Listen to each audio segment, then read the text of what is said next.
सरस्वती साहू।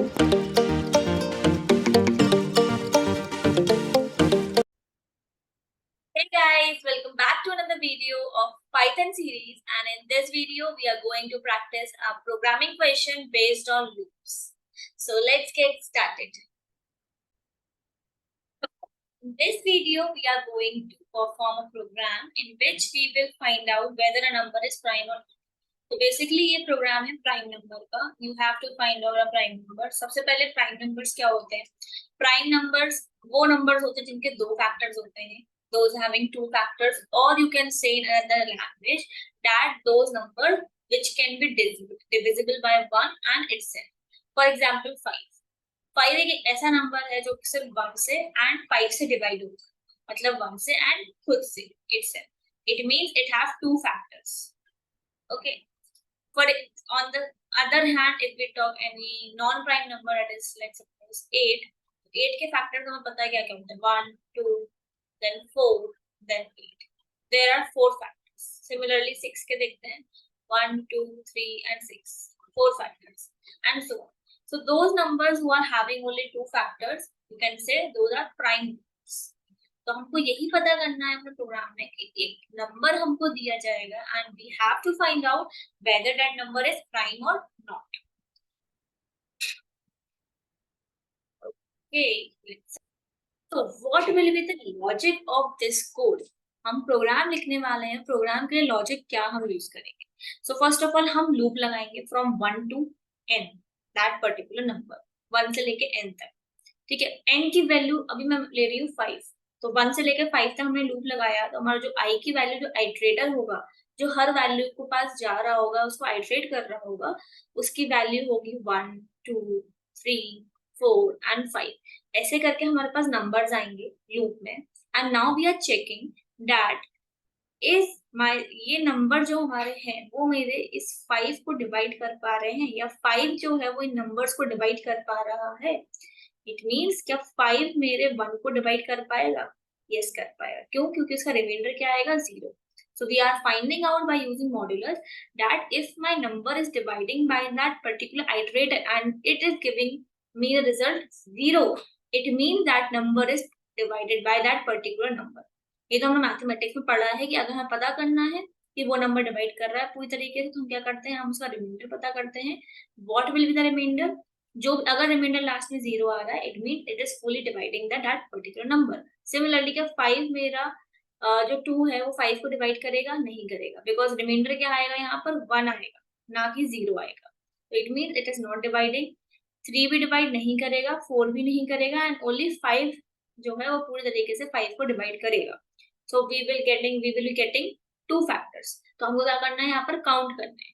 हम कंडीशन लगाएंगे इफ की that particular number is dividing my iterator value. अगर ऐसा है, this is the condition, then please increment my count, and at the end we will check our count, that is my count, that is count is equal to 2 or not. अगर वो 2 के बराबर है then my number is prime, otherwise not prime. So let's see the code here. First of all, I am taking the value of my number is 5.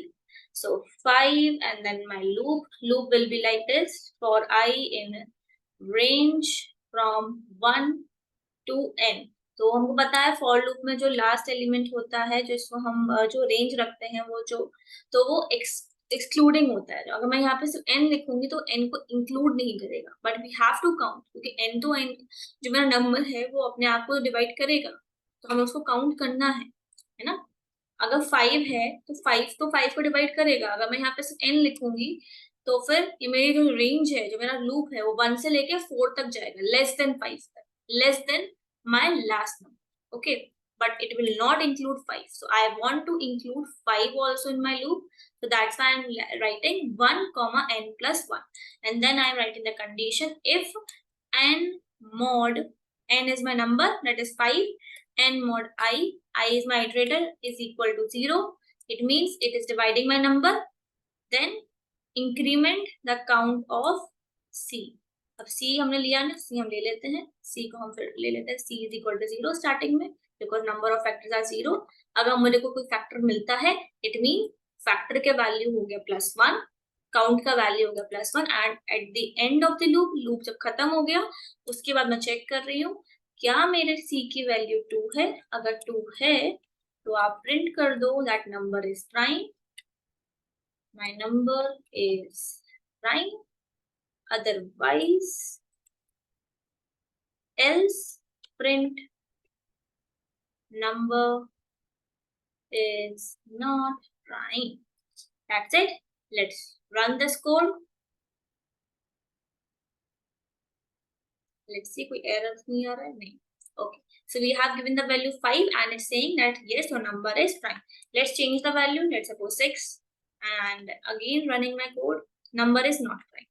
So we know that 6 is not prime. Now मैं क्या करती हूँ, 6 को क्या है user से लेती हूँ like input. So I am taking int and then input and I am writing a code, enter a number. Okay, and then again हम कोई वैल्यू दे सकते हैं अपना. I am writing like 34. 34 is not prime and similarly you can give other values also and check this code.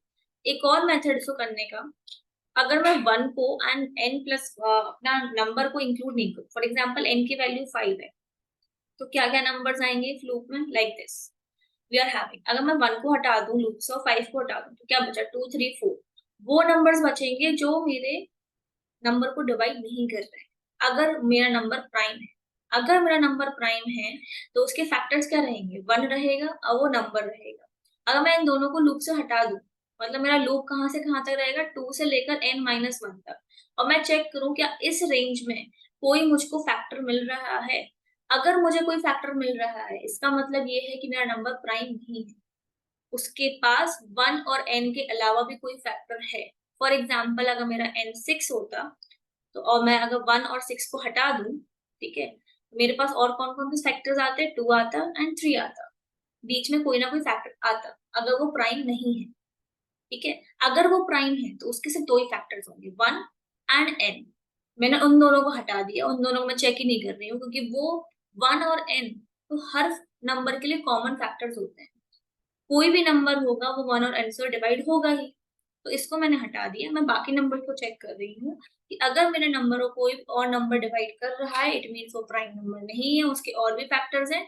So I am just writing like I am acting smartly. सो क्या करेंगे हम 2 से स्टार्ट करेंगे और n-1 पे खत्म करना है तो n लिखेंगे because it is less than n. And now I'm checking that if my n mod I is double equal to 0 then c को कर दो c को कर दो +1. And I am checking कि अगर मेरा c अभी भी 0 है, अगर c का काउंट नहीं बढ़ा इट मीन्स उसको कोई भी फैक्टर नहीं मिला. अगर कोई फैक्टर नहीं मिला है 1 और n के अलावा तो वो प्राइम नंबर है, अदरवाइज वो प्राइम नंबर नहीं है. तो हम इसको ऐसे भी लिख सकते हैं, कुछ लोग ऐसे 1 इंक्लूड करते हैं, कुछ लोग नहीं करते हैं. I am writing that number, let's suppose I am saying I am giving the input 7. 7 के लिए मेरे पास आउटपुट आया number is prime, we know that number is prime. So ये कोड भी हमारा रन कर रहा है. ठीक है, आप किसी भी तरीके से लिख सकते हो. अगर आपको 1 वाला समझ आ रहा तो 1 वाला लिख सकते हो, आपको 2 वाला समझ आ रहा 2 वाला लिख सकते हो. दोनों का लॉजिक सेम है, सिर्फ मैंने रेंज को चेंज कर दिया. Now moving on to next program जो हमको करना है that is print prime numbers between a to b. अब a to b है तो हमको यहाँ पे क्या करना पड़ेगा, नेस्टेड लूप. हमको एक और लूप लगाना पड़ेगा from a to b. Okay, तो a एंड b की वैल्यूज हम ले लेंगे पहले. तो a एंड b की वैल्यूज के लिए मैं यहाँ से ये वाला कोड कॉपी कर लेती हूँ जो मेरा इनपुट वाला है. a की वैल्यू ये रही एंड b की वैल्यू हमारी ये रही. ठीक है, अब सबसे पहले हमारा जो आउटर लूप रहेगा दैट इज आई किस रेंज में रहेगा, ए से लेकर बी तक, ए से लेकर बी तक. अब b+1 क्यों लेंगे हम, क्योंकि b एक्सक्लूसिव रहेगा और हम सिर्फ b लिखेंगे. नाउ व्हाट, नाउ एक इनर लूप रहेगा. इनर लूप से पहले अब यहाँ पर हो क्या रहा है पहले बार देख लेते हैं. यहाँ पर क्या हो रहा है, मैंने यहाँ पर फॉर एग्जाम्पल रेंज दी 10 से लेकर 20 तक. ठीक है, a की वैल्यू 10 है एंड b की वैल्यू 20 है.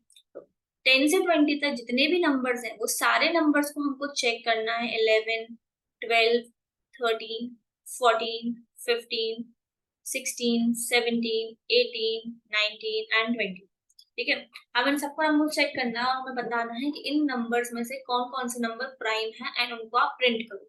तो इसमें कौन कौन से नंबर प्राइम है? 11 है, हमको पता है, 13 है, 14 है, 15 है, 16 है, 17 है।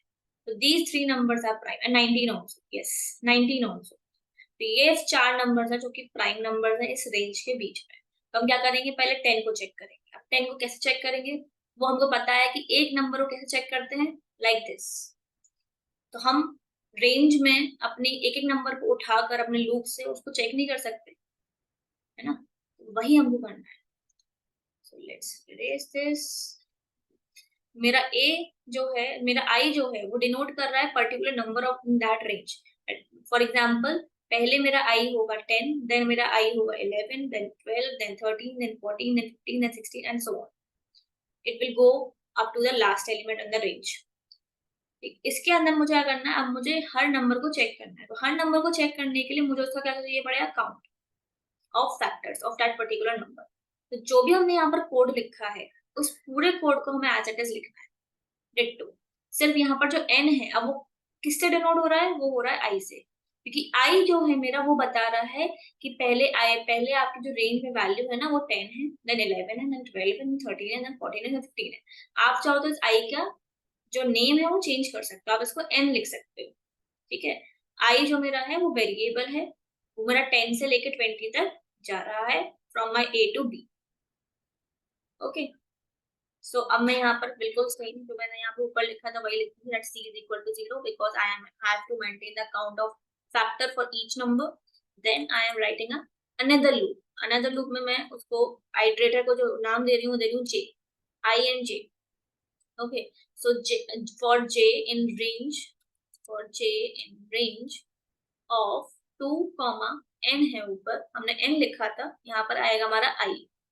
तो 2, i के 2 से लेके आई के बीच में हम उसको चेक करेंगे, हर नंबर के फैक्टर्स को। हम क्या कर रहे हैं, फैक्टर्स को चेक कर रहे हैं and we are checking that. अब यहाँ पर हमने क्या लिखा था, n mod i। अब n जो है हमारा वो किससे डिनोट हो रहा है, i से। और जो पहले i था हमारा आइटरेटर जो कि 2 से लेके n तक चल रहा था, वो हमारा डिनोट हो रहा है j से। We can write this. सिर्फ नाम चेंज हुआ है और कुछ भी नहीं। आप चाहो तो नाम सेम रख सकते हो, आप इस i को रख सकते हो n, ठीक है, और इस j को रख सकते हो i, एंड यहाँ पर लिख सकते हो n mod i। ठीक है। सिर्फ नाम का डिफरेंस है। आप लोगों को समझाने के लिए कि आप रट ना लो कि भाई n है तो n ही रहेगा, ऐसा कुछ नहीं है। आपको समझाने के लिए मैंने ऐसे लिखा हुआ है।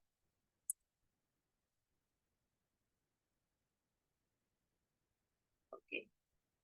So if n mod i is double equal to 0, then c is equal to c plus 1, and now we will check कि मेरा जो c है वो 0 के बराबर अगर है, then I will print. I will not print a number is prime. I will print the value of that particular number. So value किससे denote हो रही है मेरी, outer loop से, that is n. So I will print the value of n. Simple. So that's how we can print the numbers between in any range. Okay. So let's first clear all these drawings and now run this code. देखते हैं इसमें कोई error आ रहा है या नहीं। May be हो सकता है कोई सिंटेक्स एरर हो, नहीं है। So it is asking me enter number, it's asking value of A. मैंने स्पेसिफिकली ए नहीं लिखा, आप चाहो तो लिख सकते हो एंटर ए एंटर बी। मैं ए की वैल्यू दे रही हूँ 10 एंड बी की वैल्यू दे रही हूँ मैं 40। And now it is giving me the numbers, prime numbers between 10 to 40, 10 to 40 के बीच में 11, 13, 17, 19, 23, 29, 31, 37। अब आप अपना जो रेंज है उसकी वैल्यू को चेंज कर सकते हो। 10 to 40 रखा है मैंने, आप 10 to 100 रख सकते हो, 100 to 200 रख सकते हो, और बड़ी भी रेंज रख सकते हो। It's up to you and you can try. ये कोड पूरा जो है डिस्क्रिप्शन में आपको अवेलेबल हुआ, गिटहब पे मैं पोस्ट करती हूँ, तो आप प्लीज चेक कर लिया करो नीचे डिस्क्रिप्शन में। डिस्क्रिप्शन में चेक करोगे तो आपको मिल जाएगा कोड पूरा, और वहां से आप कोड देखकर इसे प्रैक्टिस कर सकते हो अपने सिस्टम में। तो that's in this video. I hope आपको प्राइम नंबर समझ आया होगा, कैसे प्राइम नंबर हम कैलकुलेट करते हैं, कैसे हम फाइंड आउट करते हैं। So with this I am ending this video. Thank you everyone for staying till the end. So Do like this video, share this video, and subscribe our channel. Thank you everyone. Bye bye.